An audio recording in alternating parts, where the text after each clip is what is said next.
Instructions report on adult education. In Wales, in the equivalent of the WEA, there's incredible work on community and democracy-led curriculums going on through learning branches. It's a plea for life-wide learning and to celebrate that sector, which hasn't been referred to yet. Okay, thank you. Let's have the person there, please. Mine's a quick question. I've just noticed that Diane works at Cambridge University, and I wondered how her policies, the way she works goes down in such an elitist establishment. The only time I've ever been... Wait for a moment and then come back. Okay, I'm just thinking about how to manage it because there's so many questions. So what I'm going to ask the panel to do is just come back quickly and then we'll take another few before we finish off. I think we've got time for that if people are really quick. So is there anyone on the panel who wants to respond to anything specifically so far? And you'll also be given a second chance to sort of do a more general overview. Anything in particular? I was just going to say the only time I've ever been on the front page of the Daily Mail is for accusing my own institution of being institutionally racist. Yay! So you can't.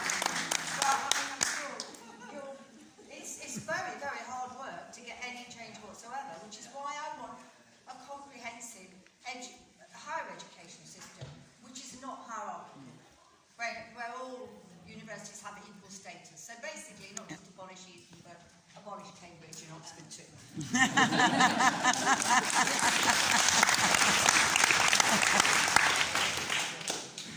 Just to very quickly pick up on the point about colleagues who can be difficult and who may not support the positions that we might support in this room.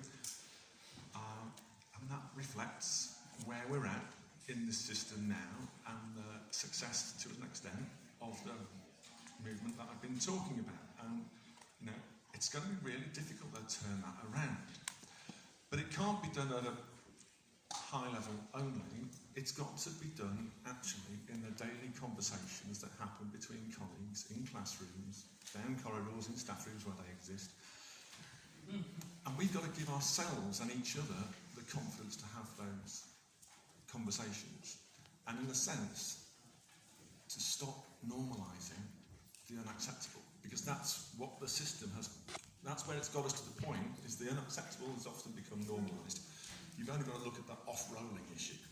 The scandal is off-rolling, to see how the system has sort of normalised these practices. And people have been afraid to challenge them because of the culture that we now have in educational institutions where people are afraid to express opinions. That is a really dangerous place to be. But if you, like me, research schools, and for example, union activity in schools, the level of bullying and intimidation and fear is a really, really serious issue. And in a sense, the other side of the coin is people having the confidence to act collectively through their unions. And we've just got to work really hard at trying to turn that around. And at particular moments, things will happen that we don't see coming, and opportunities will open up, and then we'll be ready for them. I never thought 18 months ago that my union would be out on strike 14 days in a pensions dispute. I never saw that coming. That was an extraordinary experience. So, things change, and we have to be ready when they change, and we'll be ready for it if we work really hard now.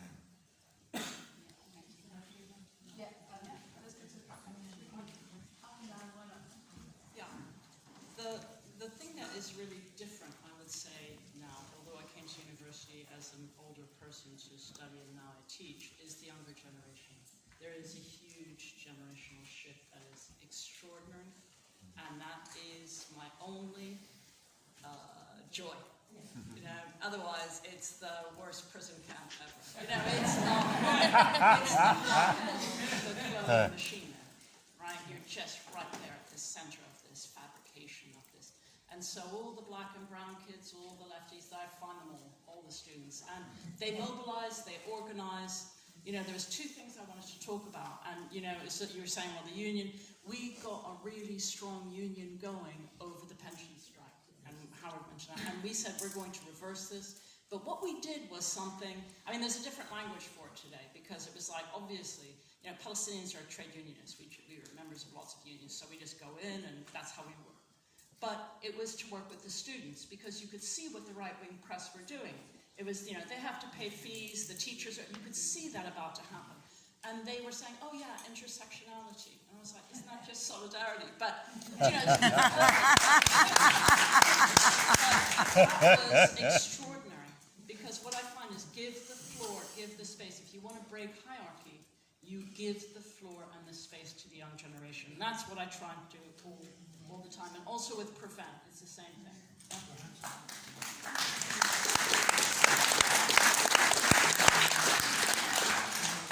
So I just want to say two very quick things. The first one is that look, what we're trying to do here is a monumental task to try to break 40 years of neoliberal education policy at all levels. Okay, it's not going to be easy, and as Howard said earlier, we need to push it. Okay, we need to push it. It's not going to be easy because it's been normalised. The second thing is just a bit of kind of practical advice for anybody. And it's what I've called the politics of fuck you, right? Just to say no. When you've been asked to do something, don't do it if you don't agree with it. If it goes against the kind of ethics that you have, just say, see what happens. And in my experience, you know what's happened? Nothing. Yeah? And it feels good, I can tell you all that.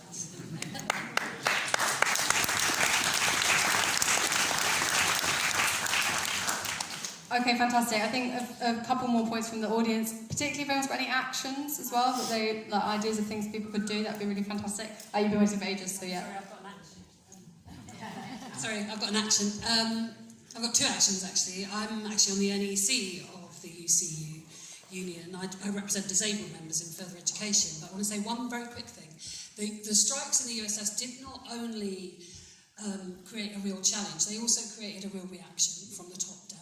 We haven't won, but we're now in a situation of a democracy revolt inside our union. We have a new general secretary, a miner's daughter, born during the strike. There are changes possible, and they're only possible through mass struggle. So, 2 points, please. One, could you all look up Nottingham UCU and send a message of solidarity and support, because it makes a big difference. FE hasn't reached the levels of HE in terms of picket lines and solidarity and strikes, but it is growing.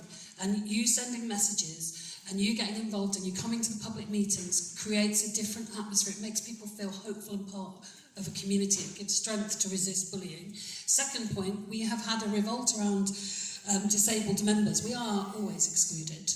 I have had a day of difficulty even coming to this event. Education is throwing out disabled students. The exclusions from schools are appalling. The prison studies, the statistics in prisons of disabled prisoners are disgraceful, particularly women. That's where we're going. FE's losing disabled students on a massive scale. So we have a fight back that is involving both students and staff that is for a fully integrated education. We have our second day of action. It is on the 4th of December. Note the date. Look for the hashtag #IncludeUs and see what you can do in your workplace to make stuff happen and in your community to make stuff happen, because we cannot keep having disabled kids booted out of education and never seen as the professors on these top tables. It has to change. Fantastic. Thank you.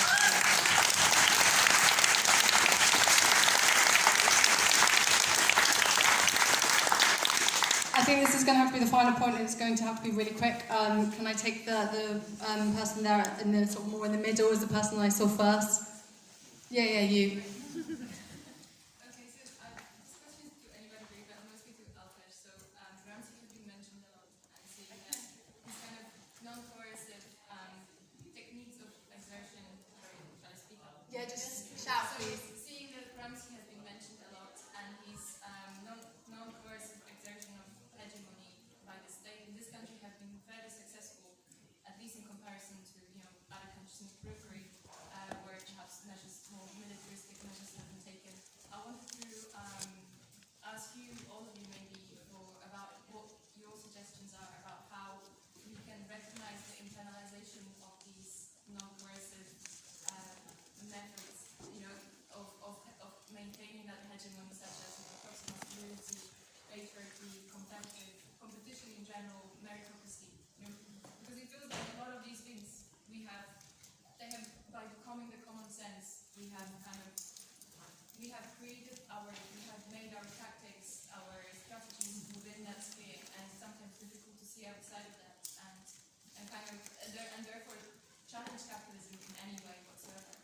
brilliant. to see how what suggestions. Yeah, fantastic. Thank you. Okay, I'm going to go back to the panel now. I'm really sorry. Feel free to come and talk to us afterwards, but we're at risk of not finishing on time.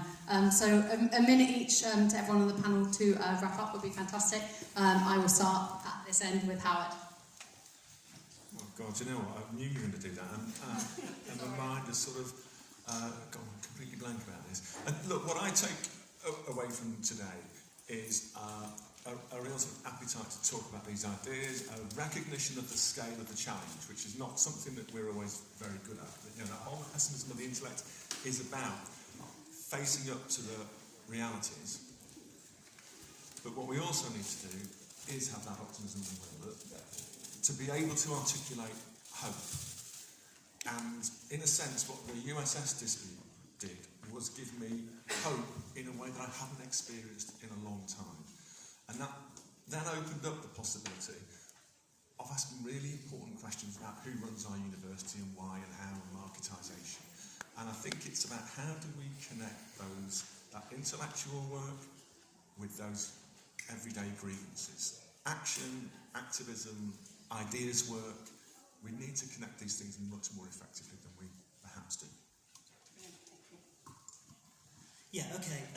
So just very quickly, so you mentioned common sense, and Gramsci juxtapositioned that with good sense, and what we have to try to do is move towards a good sense that we're trying to make prevail, to make the dominant hegemony.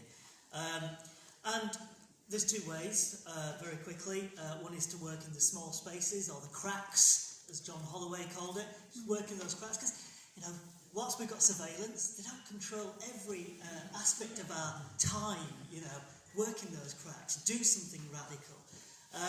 And you can work in those cracks either explicitly or implicitly. You can work above the parapet or below the parapet, but do something.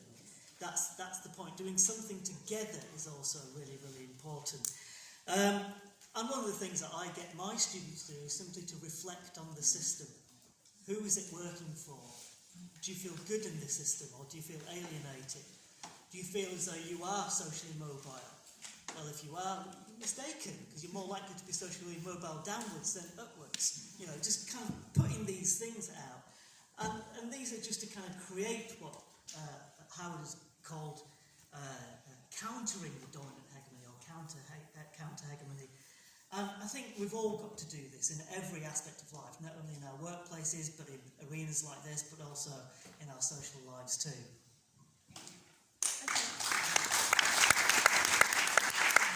Just in relation to common sense, I mean, what I talked about in my talk, and I think is a really important concept, is the one of symbolic violence, because I think it really reveals just how damaging and destructive the consequences of the common sense are.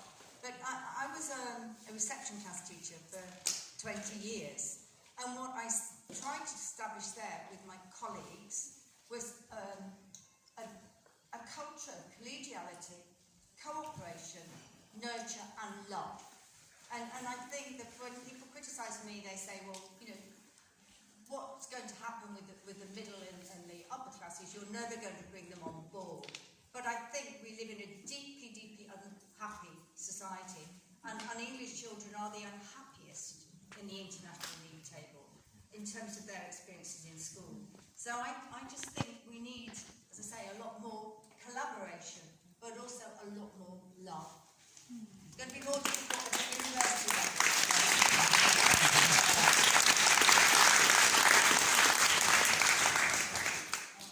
We have a saying, whenever you don't know how to take the next step forward, open the road behind.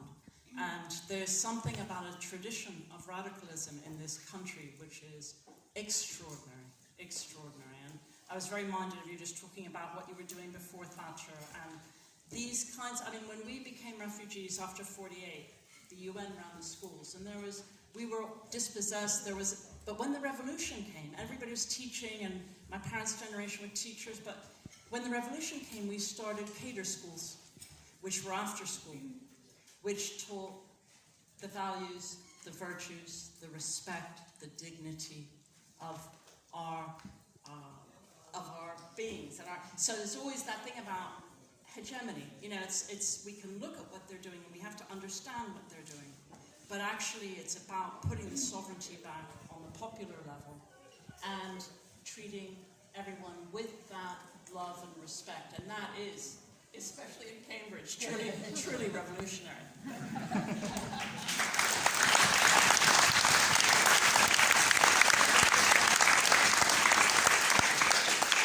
Okay, we're now out of time, but thank you all so much. It was really wonderful to hear your...